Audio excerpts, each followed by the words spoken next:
Hi there, folks. Welcome to Spectrum Pulse. We talk about music, movies, art, and culture. And today we've got a special comment about the YouTube music streaming controversy. We should have all seen this coming. I mean, as soon as Billboard started factoring in YouTube streams into their charts, we should have known that at some point, an executive at Google was going to look up from the massive cocaine bucket and realize that all that music streaming going on at YouTube could be monetized even further to likely bring even more revenue onto the platform. They likely saw the success of Rdio, Spotify, and other streaming sites and figured, well, we're the biggest aggregation platform for music across the board. So why don't we offer a streaming or downloading option directly? And hell, why don't we make it subscription based? Like a monthly fee to watch videos ads free. And you know what, why don't we sweeten the pot even further and offer a download link as well? Let the listener pull the music right out for their regular ordinary use. And you know what?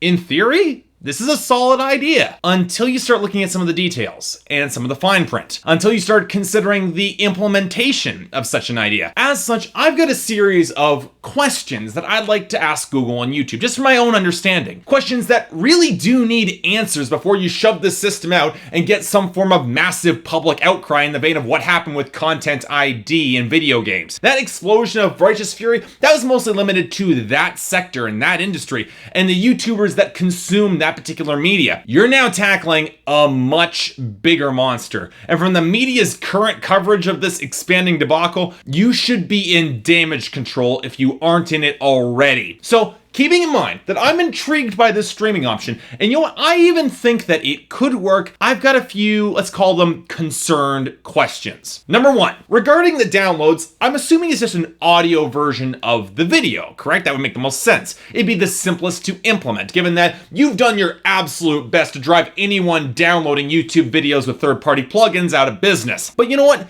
If it's just an audio copy of the music video per se, what about sound effects or dialogue that might show up in the music video? Take any number of songs that include spoken word preludes or sound effects that might mask over some of the music. Do you get a pure copy of the audio file, just the recording, or do you get a copy from the video? That's a valid question that needs to be answered. And on that note, how are you defining music eligible for this streaming service? Are we talking about spoken word digressions that might be tagged under music? Are we talking about, say, music critics like myself who talk over music and tag their music under the music category? Okay, probably not that, but what about the arsenal of covers that are protected under certain agreements, like the ones that I have with my network? Are those videos simply barred from the streaming service, even if there might be demand for them? What about unsigned artists who don't have a label to speak for them? Are they barred from the streaming service because they might want to remain unsigned in today's music industry world? Because, okay, let's use 3 examples here, and let's go for some really big ones that I'm sure you know about. Let's start with Lil B, the bass god, who releases the majority of his material independently on YouTube. Heck, so do a lot of rappers these days,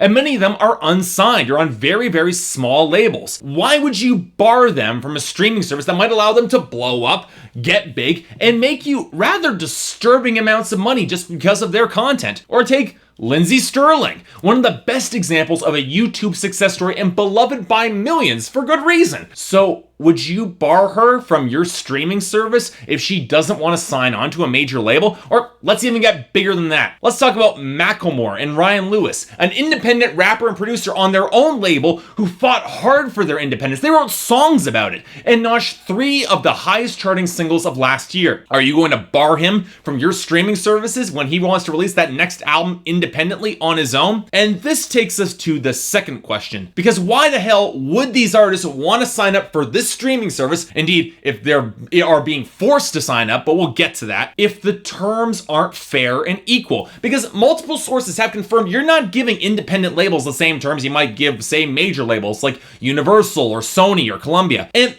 with a little thought, you know what, I kind of get why. You don't want to be offering lucrative contracts with your prized new streaming service to every douche with an acoustic guitar and promise him equal presence on your streaming platform. And I mean, seriously, it's not as if some of those indie labels are generating that much traffic for you, right? Now, okay, we could argue about these figures forever, but let's focus on something much more important here. Your brand. Both Google and YouTube have built their search engines and company philosophies on being a level playing field, how anyone can get to the top, or at least as much as you can possibly manage in today's environment. YouTube is a field where anyone can get big. So when you offer contracts of weighted value to major and less to indie labels, that brand takes a serious hit. By the design of your payouts, you're creating tiers, and independent artists and labels are getting shafted, to say nothing of the whole slew of unsigned creators who you're neglecting through this barrier to entry, who might love to use the streaming service to build their audience and can't. Yes, I get that the market is oversaturated with mediocrity, but by placing emphasis on major labels, you're encouraging a different kind of mediocrity, the sort of focus-tested corporate design music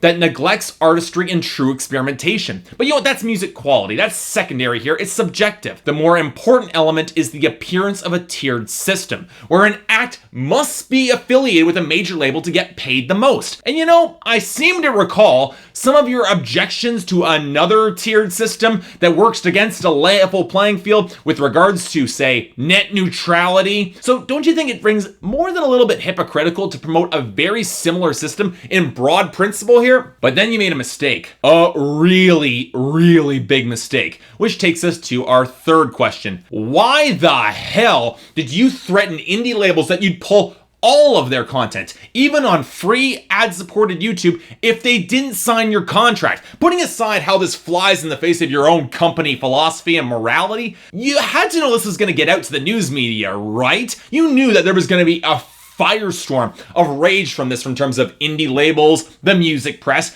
and business interest alike, because this looks like a shakedown, and not a well executed one either. And the fact that you stressed that this was going to be a quick transition, this could happen in a matter of days. Hell, it looks even worse because it has the unspoken implication that someone is breathing down your neck. You know, likely those major labels who cut great deals for their artists to get more exposure and who would not give a damn if everyone else suffered in the process. And with this threat that you're leveling, you not only give those major labels a superior deal, you also get to have the unspoken threat to strip away their competition if the indie labels revolt, which some of them have. And this isn't even touching on the unsigned artists who don't have a label to negotiate for them, and who might be concerned about the sanctity and the exposure of their content, and who might want in on this service. And while they might not pull in the huge traffic that, as you stress, assume you're right here, acts like Macklemore and Lindsey Sterling and Lil B and the thousands of others pull in traffic and revenue nonetheless. And they reflect a revenue model that's much more supportable and realistic than the ones that you're trying to shove down everyone's throat.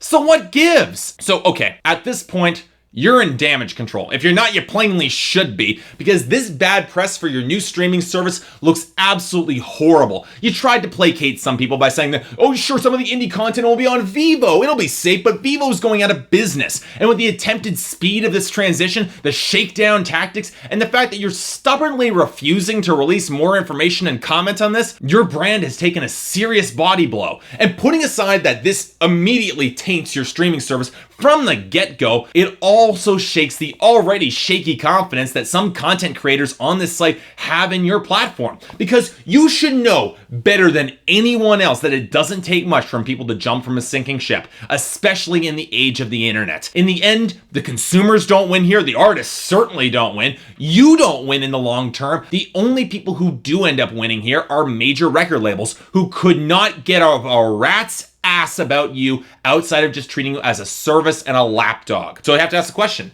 is there a way out? You know what? Thankfully, I think there is something of an answer here. It's just an idea from me, and even one that might actually salvage your streaming service idea, which, let me stress, I actually think is a pretty cool idea if implemented properly, and your brand along the way. And this involves sticking up for the little guy, something which you've always sought to do, at least in the past. First, you need a way to get out of those contracts you've already signed. It's Google. You've got better lawyers than I'll ever have, and you probably wrote yourself an exit clause somewhere in there, even if it's going to be messy and will involve lawsuits, which it inevitably will. If it involves canning the established streaming service in favor of a new one down the road with a different name or a set of conditions, it'll be a worthwhile short-term loss in the end. Trust me on this. Next, you should redraft your contract for that streaming service and set a flat payout rate across the board for every musician looking to get on board with the streaming service based on their streams, based on their content and traffic, payable to the musician, not the labels. Because you can bet the artists are getting an extremely small percentage through this older deal. Pretty simple, pretty fair, and it's one that will earn you boatloads of good press and goodwill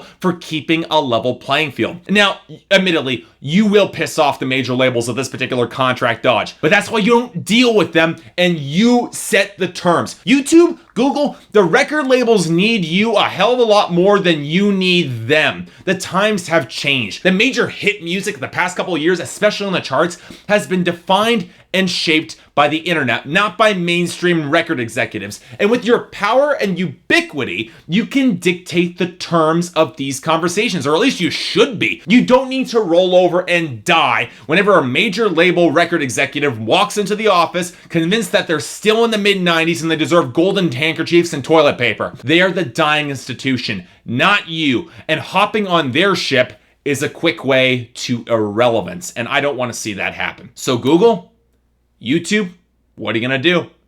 What side are you on?